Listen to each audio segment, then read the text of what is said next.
जी, break के बाद programme में दोबारा खुश आमदीद। अभी मुझे ज्वाइन किया है साबिक वज़ीर आला बलूचिस्तान नवाब डॉक्टर गौस बख्श बारूज़ई साहब ने। नवाब साहब, बहुत शुक्रिया आपके वक्त का। अस्सलाम वालेकुम। वालेकुम अस्सलाम, बड़ी मेहरबानी आपकी। आप कैसे हैं? अल्हम्दुलिल्लाह, अल्लाह का बड़ा करम। नवाब साहब, सबसे पहले तो बताइएगा, अभी प्रोग्राम के पहले हिस्से में हम बात कर रहे थे डॉक्टर शिजरा मनसब अली खरल साहिबा से, हुकूमती रुकन कौमी असम्बली है। वो कह रही है कि हम 27वीं आईनी तरमीम पर भी हमने काम शुरू कर दिया है और अगर जरूरत महसूस हुई तो मिलिट्री कोर्ट्स का मामला भी उसमें शामिल होगा। ये 26वीं तरमीम हुकूमत ने जिस तरह पास करवाई, इसके बाद अगर हुकूमत 27वीं तरमीम की तरफ जाती है, क्या हालात देख रहे हैं फिर आप मुल्क के? वो एक हैदराबाद खान गाना भी होता था, गजल होगी जो एक सितम और मेरी जहाँ अभी जहाँ बाकी है। अच्छा। है पाकिस्तान का, तो पाकिस्तान में अभी तक जान बाकी है। इनकी मर्जी, क्यों इतने तकल्लुफ करते हैं?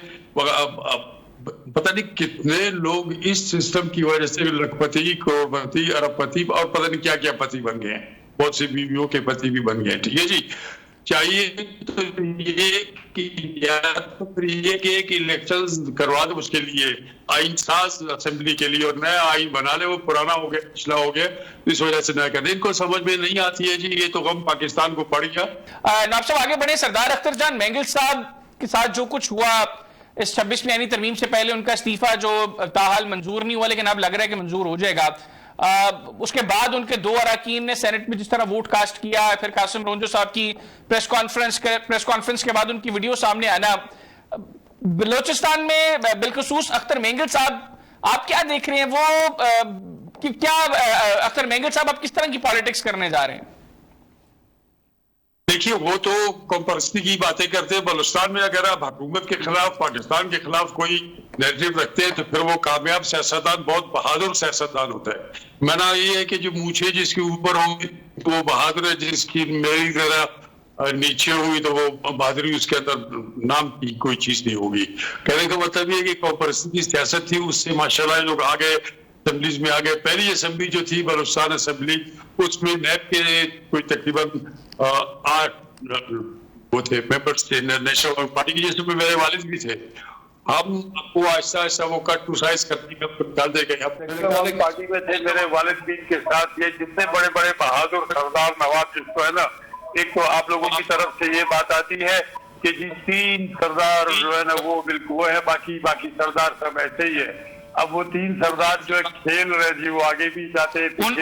उन 3 सरदारों में कौन है? एक तो मेंगल साहब हो गए, एक रईसानी हो गए, तीसरे कौन से हैं? नहीं जी, रईसानी कहाँ से हो गया? अच्छा, वो बुगटी सरदार को कहते हैं और मरी सरदार को कहते हैं। ठीक है ना जी, जो समझिए ना आप, रईसानी साहब तो भारत मुस्लिम लीग साइड पे थे।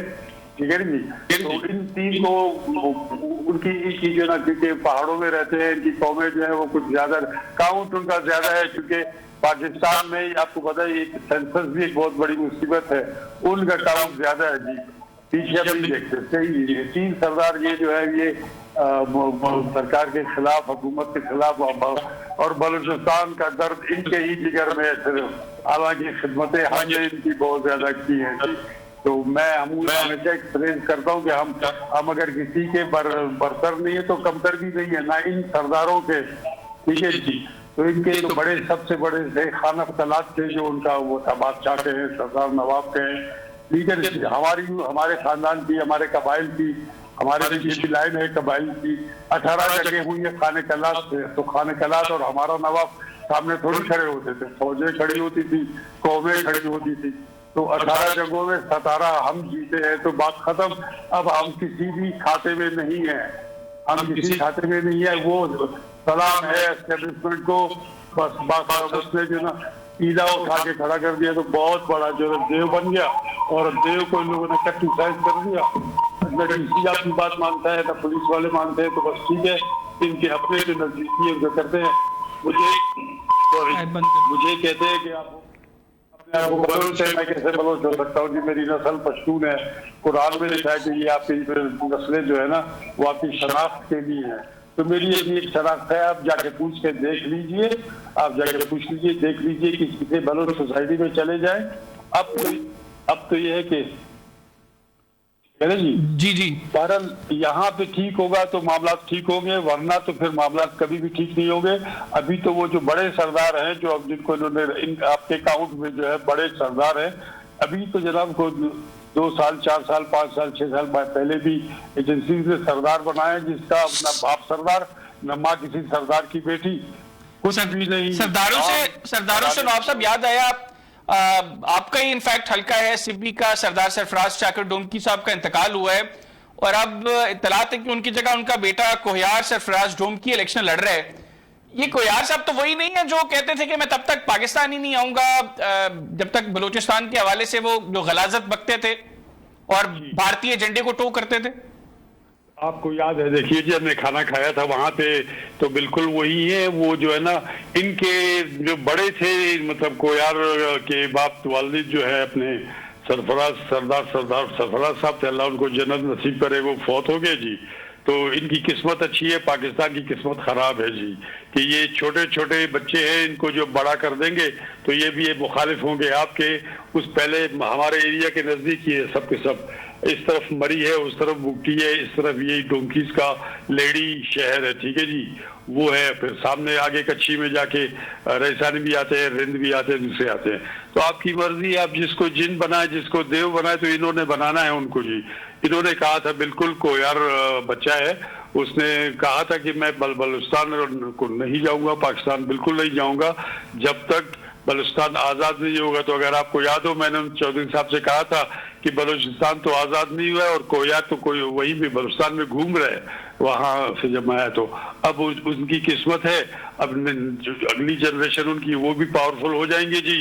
दे know how to get powerful हर तरीके से, सोशली और क्या कहते हैं पॉलिटिकली, और उसमें भी अरब दुनिया से भी उनके ताल्लुकात है, अरब शयूख को भी बुलाते हैं, ये खानदान हमेशा शिकार विकार कराता है जी। तो सब कुछ ठीक है। आप लोगों के जो ना यहाँ पे जो बैठे हुए, जिन्होंने पाकिस्तान को बनाना है, संवारना है, उनकी भी यारी दोस्ती उनके साथ है। तो बहरहाल ये कि फिर धांधली की लंबी कहानी है, कभी बैठेंगे मैं आपको बताऊंगा कि जो धांधलियां हमारे साथ हुई हैं, पर फोर्स किस तरह से जिताया गया उनको।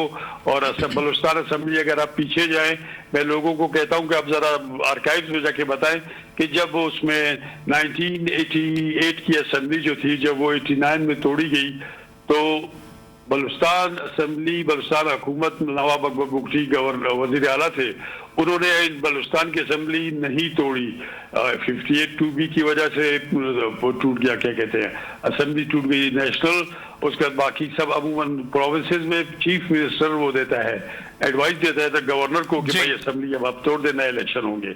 तो बाकी 3 असेंबलियां टूट गई जी, सिंध, पंजाब और KPK की जो टूट गई। बलूचिस्तान असेंबली 3 दिन बाद या 4 दिन बाद, मुझे याद है, आप पता कर लीजिएगा कहीं, 3-4 दिन के बाद हुई। नवाब साहब को कहा गया कि आप एडवाइस दें, क्योंकि अगले इलेक्शन होंगे। तो नवाब साहब ने कहा कि नहीं, ना मेरे पास जो है ना मेजोरिटी की कमी है, और ना ही मैं करप्ट हूँ, ना मुझ पर करप्शन के चार्जेस है, मैं नहीं तोड़ता। बड़ा जोर लगाने की कोशिश की, नहीं हुआ। फिर एक बार उनको ले जाया गया कि सदर्न कमांड जी, सदर्न कमांडर ने कहा कि इनको मेरे तक लाओ।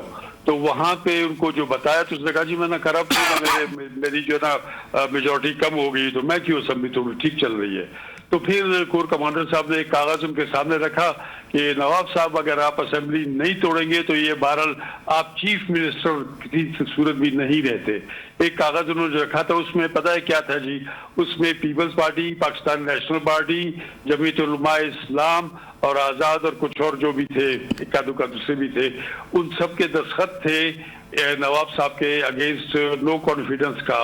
वो था, क्या कहते हैं, रिक्विजिशन था असेंबली को बुलाने के लिए। और उसमें मेरे वालिद नवाब साहब जो थे, बाबा मरहूम, उनका नाम था, वो चीफ मिनिस्टर के लिए वो उन्होंने टिप किया हुआ था।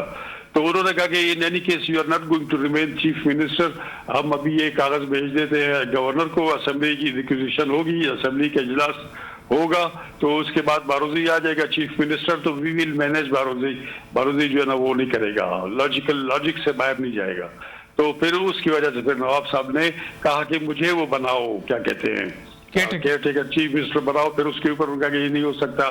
फिर उन्होंने अपने एक दामाद है उनके, मेरे क्लास में और दोस्त भी थे, अपने मीर हमायूं मरी, नवाब खैरवश के भतीजे थे, वो उसका नाम दिया, उनके दामाद थे। तो सरदार चाकर खान जो इसके कोहियार के दादा से जी, तो वो नाराज भी हो कि मैं भी दामाद हूँ, वो भी नवाब साहब के दामाद हैं, तो मेरा नाम नहीं दिया और उसका नाम दिया। तुम्हारा लिए मैं आपको बड़ सबीले तस्करा बता रहा हूँ ताकि आपको पीछे बैकग्राउंड का पता हो। ठीक हो गया। बैकग्राउंड पता नहीं है, आप लोग सफेद पगड़ी जिसने बांधी है, दाढ़ी सफेद है, नीचे मूछे हैं। ठीक हो गया। अच्छा नवाब साहब, मेरे पास वक्त कम है, मुझे थोड़ा सा बताइएगा, अभी हम देख रहे हैं कि गुज़िश्ता कुछ दिनों में इमरान खान साहब को बैक टू बैक रिलीफ्स मिले हैं। इन अ सेंस उनकी अहलिया की जमानत होगी, वो जमानत पर रहा होगी, उनकी बहनों की जमानत होगी। इमरान खान साहब से जो मुलाकात पर पाबंदी लगाई गई थी, आज वो पाबंदी भी खत्म होगी। उससे पहले भी कोर्ट से एक फैसला आया जिसके बाद उनको मिलने की इजाजत भी दी गई। आप समझते हैं कि अब तहरीक इंसाफ के साथ मामला कहीं ना कहीं सेटल होना शुरू हो गए? मैं ये नहीं समझता, पाकिस्तान में ये नैरेटिव हर एक के लिए होता है। असल में जो पंजाब से जो गवर्नमेंट आई है, जी आप देखें, आप नाराज ना हो, रणजीत सिंह के बाद अभी एक पंजाबी की फर्स्ट क्लास किस्म की हुकूमत चल रही काफी अरसे से, तो ये गवर्नेंस अगर है तो बस ठीक है, फिर सही है जी। लेकिन ये कि मैं रिलीफ नहीं समझता, आपके मुल्क में इंसाफ नहीं है। गाजी फायज साहब ने जिस तरीके से किया, ये तो अगर बाजार में मैं होता इनकी जगह तो मैं घूम नहीं सकता कि मैंने क्या क्या गलत किया है, इंसाफ के साथ क्या किया है। और जिन्होंने उनसे करवाया है, यारी दोस्ती में भी ऐसे नहीं होता, कुछ ना कुछ सोचना पड़ता है मुल्क के लिए, अवाम के लिए। अवाम ही होंगे, अवाम होंगे तो ये वोट लेंगे ना जी। लड़ाइयाँ तो ये लड़ नहीं सकते, इनकी कोई फौज कभी भी नहीं थी जो जिसने कभी हमला किया हो अफगानिस्तान पे या इधर अपने हिंदुस्तान में। इन्होंने यही पर्ची जो है, पर्ची का ढंग इनको आता है लेना, किसी की खिदमत कर दी, उसकी ताकत ले ली, किसी और की कर दी, वो ले ली। इनकी जेब भी मोटी है, इनका दिमाग भी मोटा है, इनका हर चीज जो है ना वैसी है। इन्होंने आवाम के लिए नहीं सोचा, इनके लिए बड़ा खूबसूरत मौका था। मैंने मियां साहब को कहा था कि आप मुल्क के लिए, आवाम के लिए काम करेंगे, अमर हो जाएंगे आप पाकिस्तान में, और होगा। मसला कोई नहीं था, काम करना बहुत आसान होता है। इन्होंने हर वो गलत काम किया जो अब मेरा भी दिल करता है, हैदराबाद खान मैंने क्यों नहीं किया यार, मैंने क्यों गंदी मचाया, मैंने इतने पैसे क्यों नहीं कमाए जितने इन लोगों ने कमाए। मैं पीछे से मेरे अजदाद जो है वो आप तारीफ पढ़ेंगे तो पता चलेगा, वरना मैं खुश हूँ अपनी जिस हैसियत में हूँ। इन्होंने मुल्क को बिल्कुल गलत तरफ ले गए तो इमरान को इंसाफ दे देते, बस बात खत्म। उस बंदे को अंदर किया हुआ है, हमको पता है कि इनको क्या खाना मिलता था, किस तरीके से वहां रहते थे, तो और किस तरीके से अभी इमरान पड़ा हुआ है। तो क्यों ठीक हो गया, आपकी नफरत क्यों बढ़ाते हैं जी? बिल्कुल ठीक हो गया। बहुत शुक्रिया नवाब साहब, आपने प्रोग्राम के लिए वक्त निकाला। नाज़रीन, साबिक वज़ीर आला बलूचिस्तान नवाब डॉक्टर गौस बख्श बारोज़ी साहब हमारे साथ मौजूद थे। गुफ्तगू उनकी आपने सुनी। आज के प्रोग्राम से इतनी, कल तक के लिए मुझे और मेरी टीम को इजाजत दीजिए। अल्लाह हाफ़िज़। पाकिस्तान जिंदाबाद।